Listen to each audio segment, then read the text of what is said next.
Hola, buenos días, mi nombre es Jack Lacan. Hoy vamos a leer el Seminario 2. Antes de iniciar, recordá dejar tu comentario y pedir más videos. Bueno, comencemos con Juego de Escrituras. Clase 9, Juego de Escrituras, 2 de febrero de 1955. Locura no es sueño. 4 esquemas. Oposición y mediación. El proceso primario. La identificación de la percepción-conciencia. Anoche, tras la exposición de Lang, Lefebvre-Pontalis dirigió a todos ustedes la siguiente observación: habría que disciplinarse sobre el estadio del espejo. Su comentario cuenta con mi asentimiento en tanto que no debe hacerse un empleo abusivo de él. El estadio del espejo no es la palabra mágica. Tiene ya algún tiempo, unos 20 años, pues lo produje en 1936. Comienza a cosquillear esa necesidad de renovación, que no siempre es lo mejor, pues para progresar hay que saber volver sobre las cosas. Resulta fastidioso no por repetirlo tanto, sino por utilizarlo mal. Y, en este sentido, podemos aprobar a Lang. 1. Llega el señor Lefebvre-Pontalis. Aquí tenemos al insurgente. Le aseguro que hay algo de lo que posiblemente usted, Lefebvre-Pontalis, no tenga la menor idea, hasta qué punto es discutido y discutible el diagnóstico de psicosis en el niño. En cierto modo no se sabe si es correcto emplear la misma palabra para la psicosis del niño y del adulto. Durante décadas se rehusó pensar que en el niño pudiera haber verdadera psicosis y se intentó ligar los fenómenos con ciertas condiciones orgánicas. En el niño y en el adulto la psicosis no está estructurada en absoluto de la misma forma. Si en el caso del niño hablamos legítimamente de psicosis es porque como analistas podemos dar un paso más que los otros en la concepción de la psicosis. Como sobre este punto aún no poseemos teoría alguna, ni siquiera en nuestro grupo, Lang se hallaba en una situación difícil. Sobre la psicosis del adulto, y a fortiori sobre la del niño, reina aún la mayor confusión. Pero si el trabajo de Lang me pareció bien situado fue porque trató de hacer algo indispensable en materia de comprensión analítica, especialmente cuando se avanza hacia las fronteras, esto es, tomar distancia. En todo lo que concierne a la aprehensión de nuestro dominio clínico existen dos peligros. El primero consiste en no ser bastante curiosos. Enseñamos a los niños que la curiosidad es una reprobable falta, y en conjunto esto es cierto, no somos curiosos, y no es fácil provocar este sentimiento de manera automática. El segundo peligro es comprender. Comprendemos siempre demasiado, particularmente en el análisis. La mayoría de las veces, nos equivocamos. Pensamos que podemos realizar una buena terapéutica analítica si tenemos dotes, si somos intuitivos, si tenemos chispa, si ponemos en práctica ese talento que cada cual despliega en la relación interpersonal. A partir del momento en que uno deja de exigirse un extremado rigor conceptual siempre encuentra la manera de comprender. Pero nos quedamos sin brújula, no sabemos de dónde partimos ni a dónde queremos llegar. ¿Puede la psicosis del niño aclararnos, de rebote, lo que debemos pensar sobre la psicosis del adulto? Esto es lo que Lang trató de hacer, e hizo muy bien. Señaló con gran tacto las incoherencias, extravíos o yancias de los sistemas de Melanie Klein y Anna Freud, a favor de Melanie Klein a fin de cuentas, pues el sistema de Anna Freud está, desde el punto de vista analítico, en un impulse. Me gustó mucho lo que dijo Lang acerca de la regresión. Señaló que la regresión era un símbolo, y no un mecanismo que se lleva a cabo en la realidad. Saben ustedes que no me agrada valerme a diestra y siniestra del término pensamiento mágico, pero aquí hay algo que se asemeja al pensamiento de un mago. ¿Acaso hemos visto alguna vez a alguien, un adulto, regresar verdaderamente, volver a ser un niñito, ponerse a dar bajidos? La regresión no existe. Como indica Lang, es un síntoma que debe ser interpretado como tal. Hay regresión en el plano de la significación y no en el plano de la realidad. En el caso del niño esto queda bien demostrado por la simple reflexión de que no dispone de mucho tiempo para regresar. He releído en la interpretación de los sueños una nota referida a los procesos y mecanismos de la psicología onírica en la que Freud cita a Jackson. Encuentren la naturaleza del sueño y habrán encontrado todo lo que puede saberse sobre la demencia y la locura. Pues bien, es falso. No tiene nada que ver, métense esto en la cabeza. Ambos manejan sin duda los mismos elementos, los mismos símbolos, y es posible hallar analogías. Pero esta perspectiva no es la nuestra. Todo está aquí, porque un sueño no es una locura. Inversamente, lo que hay que definir en la locura es aquello por lo cual su mecanismo determinante nada tiene que ver con lo que ocurre cada noche en el sueño. No creamos que esto pertenece enteramente al activo de Freud. La edición francesa es incompleta y no indica que haya aquí una especie de aprobación dada a Honest Jones, quien estimó oportuno hacer el paralelo, que sin duda consideraba apto para incorporar el análisis a lo que ya estaba bien visto en Inglaterra. Demos a Jones lo que es de Jones y a Freud lo que es de Freud. Partan ustedes de la idea de que el problema del sueño deja enteramente abiertos todos los problemas económicos de la psicosis. Hoy no puedo decir más sobre el tema. Es un anticipo lanzado hacia el porvenir. Quizá ya este año podamos comenzar a ocuparnos de la psicosis, de cualquier modo tendremos que hacerlo el año próximo. 2. Volvamos al texto de Freud. He encomendado a Balabrega la continuación del comentario, pero antes haré en la pizarra un esquema al que podrán remitirse para aprender el movimiento de lo que aquí se explora. En realidad, haré 4 esquemas, que son de estructura comparable, y cuyas diferencias marcan el progreso de la elaboración de Freud. El primero está vinculado con lo que se esboza a nivel de su primera psicología general, que quedó inédita, referencia para él mismo rica en intuiciones fecundas. El segundo da forma a la aportación de la interpretación de los sueños, la teoría del aparato psíquico que tiene por objeto explicar el sueño. Adviertan bien esto, después de haber dado todos los elementos de la interpretación del sueño todavía le faltaba situar a este como función psíquica. El tercero se coloca en el nivel de la teoría de la libido, muy posterior. No es en absoluto contemporánea de los 3 ensayos, sino correlativa al advenimiento de la función del narcisismo. Por último, cuarto esquema, más allá del principio del placer. Aunque vinculados a funciones completamente diferentes, estos esquemas presentan algo semejante en su forma. En efecto, se trata siempre de un esquema del campo analítico. Al comienzo, Freud lo llama aparato psíquico, pero ya verán los progresos que realiza, que son los de su concepción respecto a lo que podemos llamar el ser humano. De esto se trata.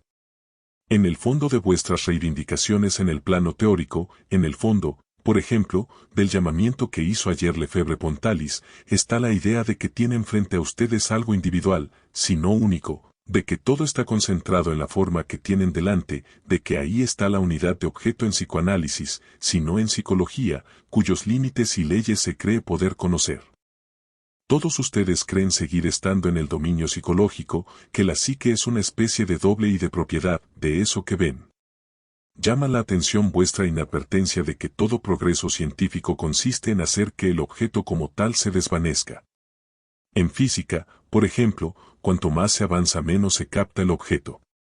Lo que pertenece al orden de lo sensible solo interesa al físico a nivel de los intercambios de energía, de los átomos o las moléculas, que solo en forma contingente y transitoria realizan la apariencia sensible.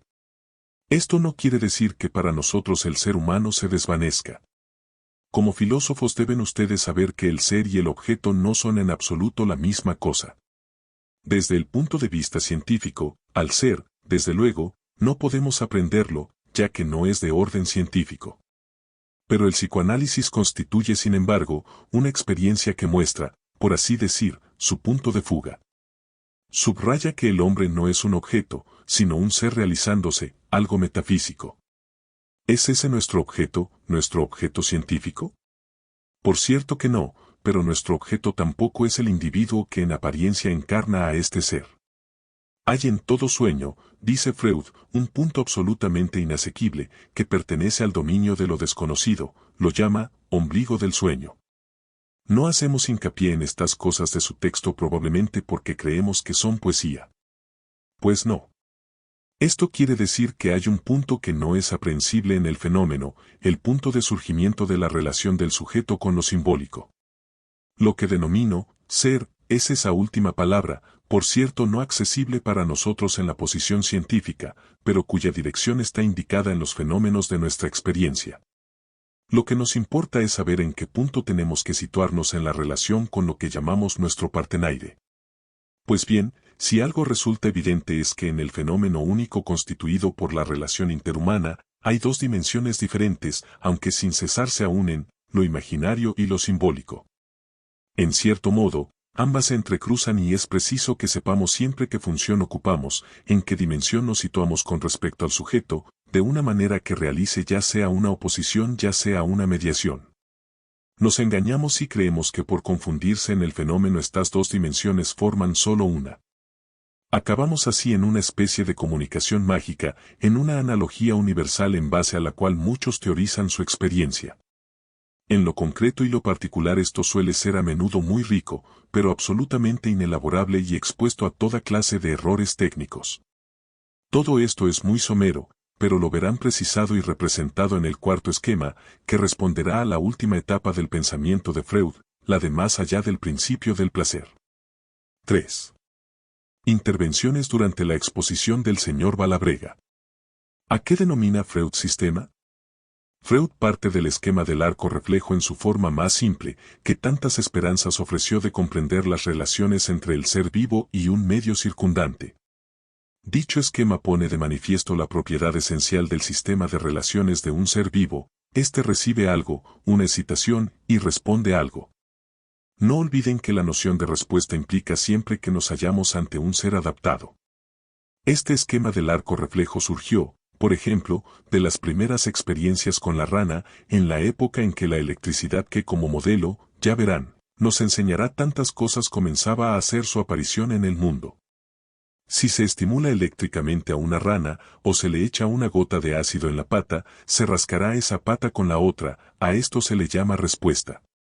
No solo existe el par aferente-eferente, es preciso suponer que la respuesta sirve para algo, es decir, el ser vivo es un ser adaptado.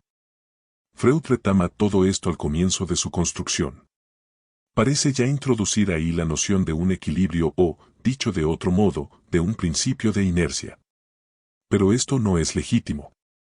El estímulo que Valabrega denomina, de modo prematuro, una información, no es nada más que un input, un puesto dentro. Este enfoque del problema es precientífico, anterior a la introducción de la noción energética como tal, e incluso muy anterior a la estatua de Condillac. No hay ninguna consideración de energía en este esquema de base. Solo cuando Freud tome en cuenta que lo que sucede en el sistema J debe ser eficaz en el sistema, intervendrá la noción de un aporte de energía. Solo entonces puntualizará Freud que el sistema tiene que ver con las incitaciones internas, es decir, con las necesidades. ¿Qué son las necesidades? Las necesidades son algo efectivamente vinculado al organismo y que se distingue muy bien del deseo.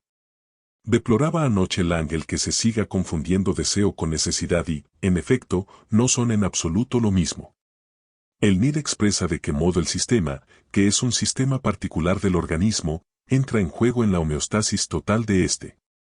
Por lo tanto, aquí interviene necesariamente la noción de constancia energética, que emerge ya aquí en la obra de Freud, transversalmente. Entre, que experimenta algo del interior del organismo y que produce algo que tiene relación con sus necesidades, Freud considera que hay equivalencia energética. Esto se vuelve completamente enigmático, ignoramos totalmente qué puede significar la equivalencia energética entre la presión interna, ligada al equilibrio del organismo, y su salida. Entonces, ¿para qué sirve? Es una X que, tras haber servido de punto de partida, es lisa y llanamente abandonada. Freud no puede contentarse con el input, lo traído del mundo exterior, y tiene que improvisar. Introduce entonces un aparato suplementario. Ya lo dije la vez pasada, todo esto es un juego de escritura. Se trata de construirlo todo a partir de nociones energéticas, vale decir, de la idea de que para que podamos sacar un conejo del sombrero primero hace falta meterlo. Para que algo salga es preciso que algo entre. A partir de aquí vamos a construirlo todo. Se trata, muy probablemente, del sistema de la percepción. No lo llamemos, prematuramente, conciencia. Más adelante Freud lo confundirá con el sistema de la conciencia, pero necesita introducir este sistema como hipótesis suplementaria. ¿Por qué? Porque le hacen falta no solo estímulos procedentes del mundo exterior sino el mundo exterior mismo. Le hace falta un aparato interior que refleje no solo las incitaciones del mundo exterior, sino, si les parece bien, la estructura. Freud no es gestaltista, no es posible atribuirle todos los méritos, pero sí experimenta las exigencias teóricas que engendraron la construcción gestaltista. En efecto, para que el ser vivo no perezca cada vez es menester que posea cierto reflejo adecuado del mundo exterior. Lo cual equivale a decir que este esquema se basa, en realidad, en lo que más tarde será aislado con el término homeostasis. Ya está presente aquí en la noción de un equilibrio a conservar y de una zona moderadora, que mantiene las excitaciones en el mismo nivel y que, por consiguiente, sirve tanto para no registrar como para registrar mal. Registra, pero de manera filtrada. Ya aparece aquí, por tanto, la noción de homeostasis, implicando a la entrada y a la salida algo llamado energía. Pero este esquema muestra ser insuficiente. Si el sistema nervioso realiza, en efecto, un filtrado, se trata de un filtrado organizado, progresivo, que supone facilitaciones. Ahora bien, nada permite pensar que esas facilitaciones seguirán alguna vez una dirección funcionalmente utilizable. La suma de todas esas facilitaciones, los acontecimientos, los incidentes sobrevenidos en el desarrollo del individuo, constituyen un modelo que proporciona la medida de lo real. ¿Está ahí lo imaginario? En efecto, lo imaginario debe estar ahí. Pero, como tal, supone una intervención de las Gestalten que predisponen al sujeto vivo a cierta relación con una forma típica que le responde especialmente. Supone un acoplamiento biológico del individuo a una imagen de su propia especie, a las imágenes de lo que le es útil biológicamente en un medio determinado. De esto no hay aquí rastros. Solamente hay zona de experiencia y zona de facilitación. En resumidas cuentas, la memoria se concibe aquí como serie de engramas, suma de series de facilitaciones, y esta concepción revela ser enteramente insuficiente si no introducimos en ella la noción de imagen.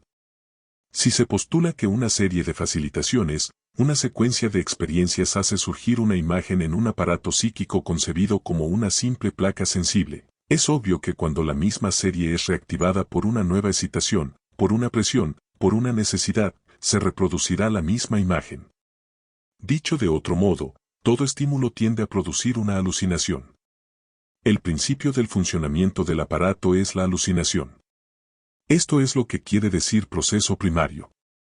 El problema está entonces en la relación de la alucinación con la realidad. Freud se ve llevado a restaurar el sistema de la conciencia y su autonomía paradójica desde el punto de vista energético. Si la concatenación de las experiencias produce efectos alucinatorios, es preciso un aparato corrector, un test de realidad. Dicho test de realidad supone una comparación de la alucinación con algo recibido en la experiencia y conservado en la memoria del aparato psíquico. Y desde ese momento, por haber querido eliminar completamente el sistema de la conciencia, Freud se ve obligado a restablecerlo con reforzada autonomía. Imagen adjunta. No digo que esto sea ilegítimo, pero ya verán a dónde lo conduce. ¿Qué rodeos deberá efectuar Freud para imaginar esa comparación de referencia entre lo que es dado por la experiencia en el sistema y sistema moderador, sistema homeostático, que modera las incitaciones y el registro de estas últimas? ¿A qué hipótesis suplementaria se ve conducido? Las dificultades que debe enfrentar pueden medirse por las hipótesis complementarias. Dichas hipótesis se agrupan bajo las dos rúbricas distinguidas por Valabrega, inhibición e información. El sistema COU está formado por órganos diferenciados que no registran las energías masivas procedentes del mundo exterior. Es posible concebir energías tan masivas, cambios de temperatura, presiones considerables, etc., que pongan en tela de juicio la subsistencia del ser vivo. Si éste ya no puede moderar los choques, solo le queda huir. Pero esto es por completo ajeno a lo que importa. Aquí se trata de las relaciones entre la psique y las determinaciones sutiles del mundo exterior. Tomemos la energía solar, el aparato especializado no retiene más que una parte del fenómeno. Elige determinado nivel de frecuencia, se pone en concordancia no con la energía en cuanto tal, nosotros transformadores, células fotoeléctricas, sino con el periodo. Un ojo, cuando recibe la luz, retiene mucha menos energía que una hoja verde, la cual, con esa misma luz, hace toda clase de cosas. Freud se ve conducido, pues, a identificar la cualidad en un aparato especializado, lo que implica el eclipsamiento casi completo de todo aporte de energía. Pueden advertir ustedes que la noción de una descarga solamente perceptiva responde, a nivel de este aparato, a una simple necesidad de simetría. Freud tiene que admitir que también aquí hay cierta constancia de energía, y que lo que es incorporado debe reaparecer en algún lado. Pero el acento recae en que entre la excitación y la descarga hay un mínimo de energía desplazada. ¿Por qué? Porque este sistema debe ser lo más independiente posible de los desplazamientos de energía. Es preciso que de ellos Freud desprenda, distinga la cualidad pura, a saber, el mundo exterior tomado como simple reflejo. Para que pueda haber comparación, escala común entre lo interior, donde la imagen solo posee dependencias memoriales, donde es alucinatoria por naturaleza, y lo exterior, es menester que el yo, acentuando al segundo grado la función de regulación del moderador, inhiba al máximo los pasajes de energía en este sistema. Lo que llega como incitación, ya considerablemente filtrado, debe serlo nuevamente para poder ser comparado con las imágenes especiales que surgen en función de una necesidad. La cuestión es saber cuál es el nivel de presión de la necesidad, si ésta se impondrá contra toda evidencia, o si la cantidad de energía desplazada podrá ser suficientemente amortiguada, tamizado por el yo para se advierta que la imagen no es realizada. En otros términos, pensando, conforme a la tradición, que a partir del reflejo poco a poco se acabaría deduciendo toda la escala percepción, memoria, pensamiento, ideas. Freud se ve inducido a construir una conciencia-percepción entificada en un sistema. Lo cual no es del todo absurdo. Es cierto que este sistema diferenciado existe, tenemos noción de él y hasta podemos situarlo con alguna aproximación. Este sistema distingue en el aparato psíquico dos zonas, una zona de imaginación, memoria o, mejor aún, alucinación memorial, en relación con un sistema perceptual especializado como tal. La conciencia es aquí reflejo de la realidad. Señor Valabrega, sí, pero esto aparece mucho después. Freud no tiene todavía una idea muy clara de la noción de aparato psíquico, que más tarde ofrecerá con el sistema percepción-conciencia. Aquí solo hay elementos. Los elementos son. Señor Valabrega, no lo concibe como lo que más tarde llama aparatos psíquicos. Por el contrario, creo que los aparatos como tales ya están ahí. Si no los distinguiera como aparatos, ¿por qué los llamaría? Valabrega, más adelante va a distinguir dos elementos fundamentales en el propio sistema, y de allí surgirá el aparato psíquico. Pero lo que precisamente quiero mostrarles la próxima vez es que la denominación aparato psíquico resulta por completo insuficiente para designar lo que presenta la Traumdeutung, donde la dimensión temporal comienza a emerger. Señor Valabrega, con respecto al ego y a las indicaciones de realidad, hay que distinguir tres casos. En primer lugar, si el yo se encuentra en un estado de deseo en el momento en que aparece la indicación de realidad, hay descarga de energía en la acción específica. Este primer caso corresponde simplemente a la satisfacción del deseo. En segundo lugar, con la indicación de realidad coincide un aumento del displacer. El sistema reacción produciendo una defensa por medio de una investidura lateral. Esto quiere decir que la cantidad de energía al pasar por varios filtros neuronales llega con menor intensidad al nivel de la sinapsis, es el esquema eléctrico. Si se hace pasar una corriente por 3 o 4 hilos en lugar de uno solo se necesitaría en cada uno de ellos una resistencia menor, proporcional a su número. Por último, y en tercer término, si no se produce ni uno ni otro de los casos precedentes, la investidura puede desarrollarse según la tendencia dominante sin ser obstruida. 4.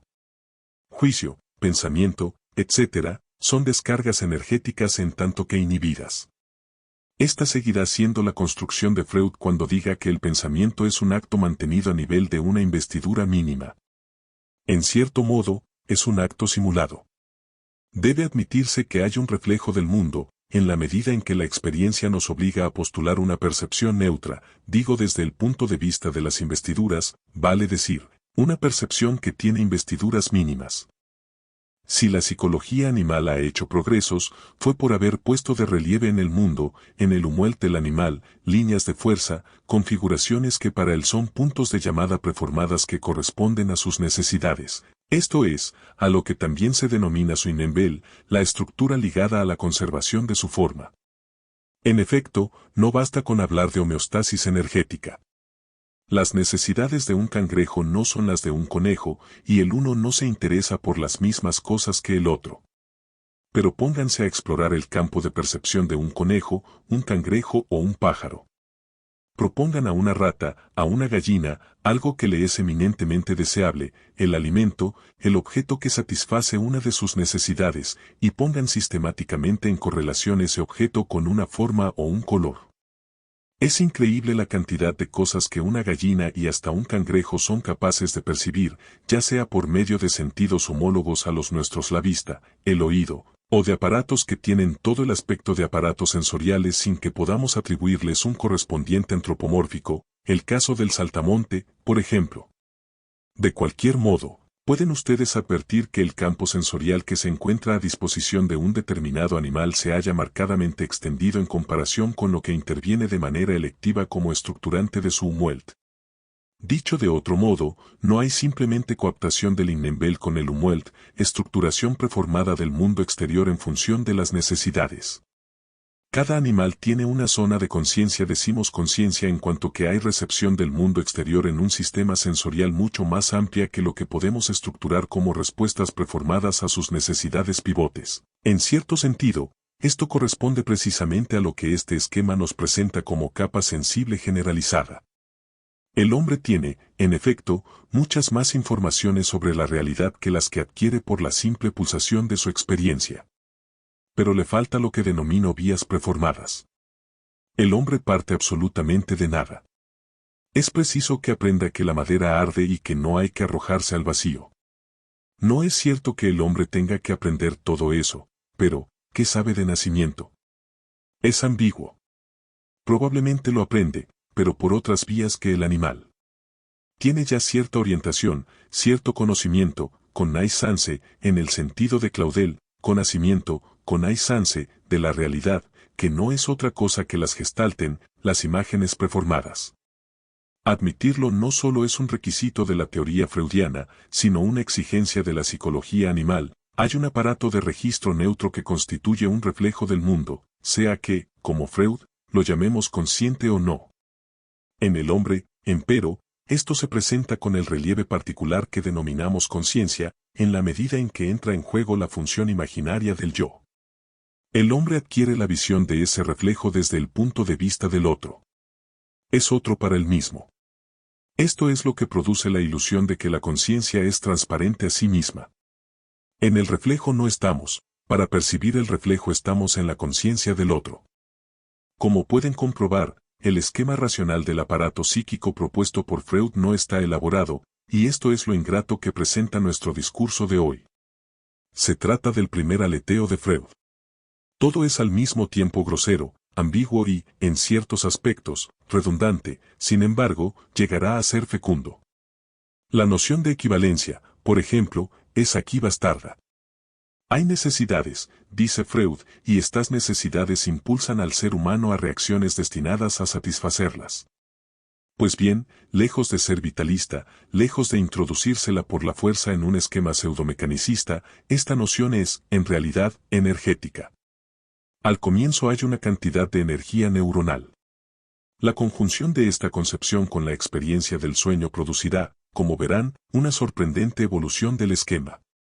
Sin duda, todo esto les parece estéril y arcaico. Pero para nosotros se trata de aprender lo que en este esquema anuncia el futuro y obliga a la concepción de Freud a evolucionar.